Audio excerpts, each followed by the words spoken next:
And welcome back to Bristol Motor Speedway. Let's go back to pit road and Hermie Sadler. Hey guys, watch this next restart. Brad Keselowski talking to his crew about the last restart, saying he had to lift purposely to not beat the 17 back to the line. A lot of discussion about restarts in NASCAR lately, and Brad erring on the side of caution that last time. Ray? And Hermie, this number 17 team has been working hard on their restarts. Timothy Peters has told me multiple times he felt that was his one weakness. The truck he's driving tonight is the same one they used to win with at Iowa, and he and Butch Hilton have really learned something about the front end geometry that makes these things turn great in the center of the corner. So far, they've led every lap tonight here at Bristol. Yeah, Timothy Peters looking very impressive. When they go by this time, it's 8 laps of racing, and it looks as though they're going to give them the 1 to go sign. This is good. Parker Kligerman is fast. Keselowski is fast, but man, we've not seen Timothy P. We've seen him win races, but we've not seen him dominate like he has tonight. He's been fun to watch. 7 laps, potentially, of green flag racing to end this one. After going on an amazing run, 83 laps to start off this race of green flag racing. You've seen a few races at Bristol. You said potentially. Well, I guess tempers and, well, fenders. Well, finishing positions are on the line right now. Yeah. That's why these guys are going to be up on the top of their seats. It gets very intense right now. Pace car off of the racetrack. The games have already begun. Look at Brad trying to squish Timothy up the track. Green flag back in the air, side by side as they go by the stripe. 7 laps of racing to go. Timothy Peters in front of Brad Keselowski. Here comes Coulter. There goes Parker Kligerman. Kligerman takes second away, and they wreck behind him. The 33 hard into the wall of Cale Gale. The caution will come out again. As you mentioned, potentially 7 laps of green flag racing. That wreck began off turn 2 when Brad Keselowski moved up and squeezed Joey Coulter off. They backed up, and eventually the 33 crashed. Hermie, what's going on with Brad Keselowski? Yeah, Brad Keselowski saying he thought maybe the carburetor was not loaded with fuel or lost power for just a second. So we'll have to see if they have to come down to get fuel, but he did not get going good on that restart. I think he had the same issue the previous restart. He talked about backing off because he beat Timothy to the line, but he got in the corner so easy. Timothy just drove by 5 truck lengths. Watch this. They had a great even start, but then watch when they get to turn 1. Peters is gone, and you can see Keselowski slows off turn 2, cuts off Coulter. That backs things up, and bam, Ross Chastain right into the back of the 33 of Cale Gale. Brian Scott did an excellent job avoiding Cale Gale on the inside. Look at the damage to that 33 truck. You can see here, Keselowski was squeezing up Coulter. Coulter lets off. Cale Gale lets off. Ross Chastain, you can't see that far ahead. Chain reaction. Just chain reaction. That was out of Ross's hands. That's just racing hard late in the going. And you're right. What a great job by Brian Scott slipping through there. Look at Scott way back. The yellow truck. In the middle of the track, and he's just able to slide to the bottom. And look at the damage done to that 33 truck. If he had gotten clobbered by Brian Scott, I don't know if there's enough truck there left to protect him. Well, only 4 laps to go when they get to the stripe, and they've got some cleanup to do. It looks like we may go extra laps at Bristol now. Potentially. At the beginning of the show, we tried to make our own picks as who we thought were going to win this race. Brad Keselowski right now has the best position, and of course Ray leading the fantasy picks. Picked Brad. A couple guys not so good. Nelson Piquet Jr., Todd Bodine out of this race. So took a bit of a hit there, didn't they? Tough night for those two, and a tough night for Cale Gale. That's the way it's going to end for him. But how about the 17? Now he will have to battle his teammate, the 7 of Parker Kligerman, on this restart. We listened into his radio. This is what they had to say. Okay, they've talked to Parker, and he's going to help you here. You just get a good restart and act like he's not going to, so you get a good speed, and that'll let Parker get up, and then we can finish this off. So teammates working together up front. Yeah, and we heard Peters also ask, how do my left side tires look? That's because Brad Keselowski was crowding him up for that restart, trying to get a better angle down into turn 1. They rubbed, and you can see the Goodyear is wiped off the side of those tires, so that's why he's worried. You two have both said that you thought Parker Kligerman may have the best truck. Does Parker Kligerman get aggressive and try to get his first ever win here in the Truck Series. If it wasn't his teammate, I'd say very, very possibly. But they've already got a plan in place for those trucks to finish 1-2, it sounds like. Ray Dunlap. Hey guys, tonight will be the 100th green-white checkered finish in the Camping World Truck Series history. And right now, those guys talking back and forth saying we got plenty of fuel, so just work it out between the two of you. They should be at least 4 gallons to the good, but keep in mind we can have up to 3 attempts at this green-white checkered start. And guys, remember, we've seen people run out of gas because they stayed up on the bank. Right. The fuel ran away from the pickup. We saw them run out of gas with plenty of gas in the tank. I think I might get down in the flat right now, Michael. What do you think? Well, we've seen Brad struggle on these restarts, so that is an issue. I think he was also, Brad, earlier shutting his truck off some, trying to save some of that gas in his tank. You're right, Phil. We want to make sure we got plenty of gas at the pickup, so on this all-critical restart, we're able to go. 33 of Cale Gale has been checked and released from the infield care center. I don't think you can hit much harder than that at Bristol. He came off that turn, too. Well, you know you can hit pretty hard here at Bristol. As long as you stay in the, don't break the Within wall. the walls.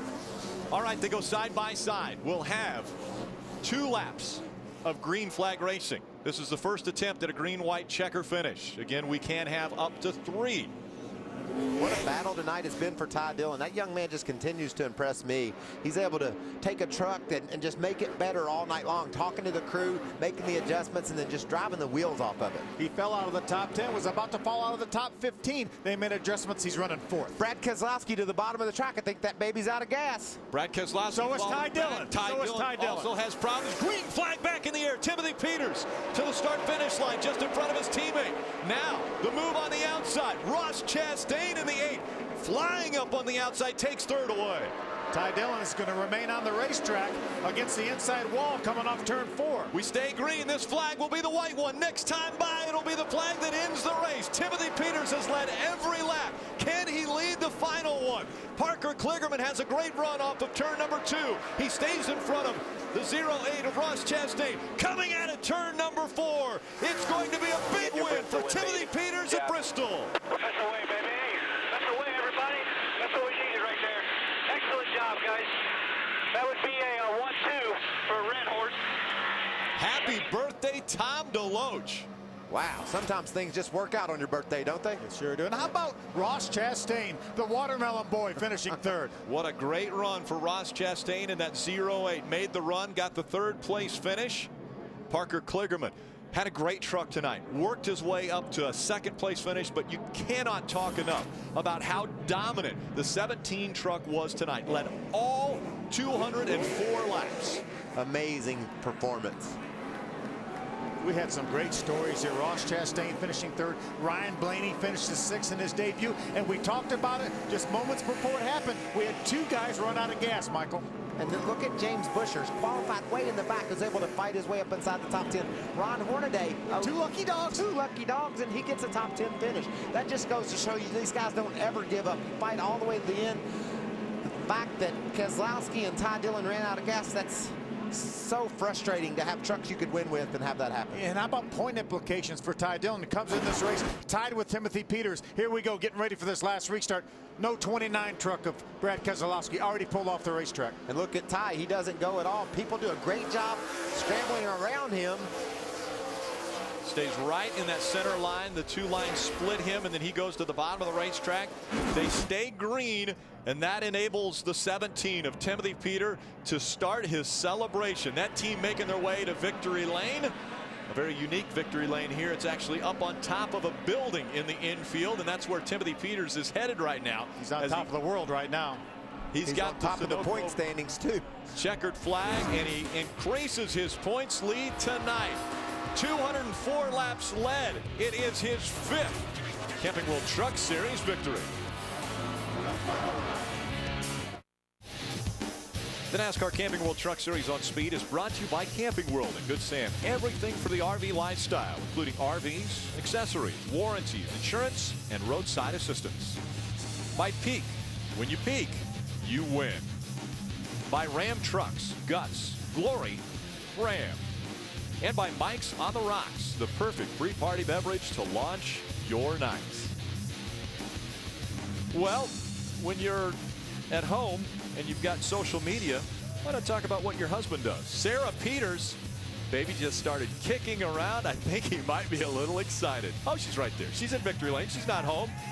Take a look. She's going to celebrate with Timothy in victory lane. We go there now. How about career win number 5 for Timothy Peters tonight in the bright red Toyota number 17. Happy birthday to his owner, Tom DeLoach. But I got to ask you, pal, if I'd have told you 2 weeks ago that you were going to come to Bristol and you were going to lead every lap and get a win, what would you have said to me? I would have said absolutely I was going to lead every lap. Oh, man, what an awesome feeling. First, I want to apologize to the guys at home for the burnout and hurting the truck, but thank you guys for an awesome Toyota Tundra. These guys right here work their butts off like they do week in and week out. We had great speed the first practice, and then we had a flat tire, and it just screwed our whole strategy up, and we kind of got off a little bit. And Butch Hilton is so good about getting us all together, using his experience to calm us down, and we kind of met in the middle on some of the changes, and boy, was she flawless tonight. You're the points leader. You've got 2 wins. What's a realistic win number for the end of this season? How many can you get? I just thank the good Lord for being with me and letting me win 2 in 1 year. We're working really hard. Joe Gibbs Engines, everybody at the shop, who knows, sky's the limit right now. But happy birthday, Tom DeLoach. He gave me an awesome opportunity back in 2009, and sky's been the limit ever since. And got my mom here with me tonight, and it's just a good time. Good time to beat Timothy Peters. He's back in victory lane, the winner here at Bristol. Hermie? Well, the other side of the story is Brett Keselowski. 15, 20 laps to go, looking like you had a chance to win this race, and then trouble on the last 2 restarts. What happened? I just kept running out of gas. I'm sorry, I just saw the replay that the 33 got caught up in it. I thought maybe the first time it ran out of gas, I just hadn't swerved the car enough, or truck I should say, to keep it full of fuel. And on the last restart, I didn't even get a chance. It ran out of fuel, so I don't know. Really confusing. Should have had, a good 34 laps of fuel left, and I don't know. Something happened, so we'll have to go back and figure out what it was. We had a pretty good day going. I think the Red Horse trucks were probably just a touch faster, but everybody on the BKR team worked hard to get the best we could out of it and keep them honest. And Timothy did a great job to get him a win, but we really wanted to win today. Just came up a bit short. That's Brett Keselowski. He didn't finish the deal, but he was strong all night. Such a disappointing night for Brad Keselowski after running so strong. But take a look at our point standings. It was tied when we came into this race. Ty Dillon and Timothy Peters were tied up top. Now 17 points separate 1 and 2, and it's James Busher who's moved up to the 2nd spot. And Ty was running in the top 5, ran out of fuel on that same restart. Brad Keselowski, now he finds himself 25 points behind. Justin Lofton, Parker Kligerman, both 31 points back. So elation for Timothy Peters, expecting their first baby, and a lot of celebration for Sarah as well.